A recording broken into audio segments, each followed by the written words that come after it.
আজকে কিন্তু শুরু করব বেঙ্গলি ব্রাইড শাড়ি ড্র্যাপিং। তোমরা নর্মালি শাড়ি স্টার্টিং যেরকম ভাবে শুরু করো সেরকম ভাবে কিন্তু করতে হবে। তারপরে কিন্তু সামনের দিকে আঁচল এনে কিন্তু পুরো পা পর্যন্ত আঁচলটা রাখতে হবে, যার যতটা লেন্থ সেই বুঝে কিন্তু রাখতে হবে। তারপরে কিন্তু বা দিকে ভালো করে দেখো প্লিট করে নিয়ে এখানে কিন্তু সেফটি পিনটা দিয়ে দিয়েছি, আর সেফটি পিনটা কিন্তু ভেতর থেকে দিলেই সব থেকে সুন্দর লাগবে। তারপরে কিন্তু কুচি করতে হবে। বেনারসি শাড়িতে বেসিক্যালি 3 থেকে 4টে কুচি পড়ে, আর কুচিতে কিন্তু সেফটি পিন দিয়ে নেবে অলওয়েজ, নালে কুচি খুলে যাওয়ার সম্ভাবনা থাকে।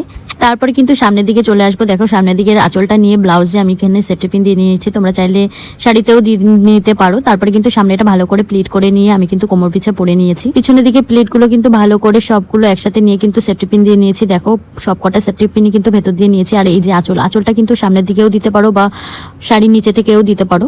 আমার যেহেতু কোমর পিছে পরা হয়ে গেছে তাই আমি শাড়ির নিচে থেকেই দিলাম। তারপরে দেখো একে একে ভালো করে প্লিট করে নিলাম। আর এটা ছিল পুরো ফাইনাল লুক। তোমরা অবশ্যই কমেন্ট করে জানাবে কেমন লাগলো, আর ভিডিওটি ভালো লাগলে লাইক কমেন্ট শেয়ার করে দিও। টাটা।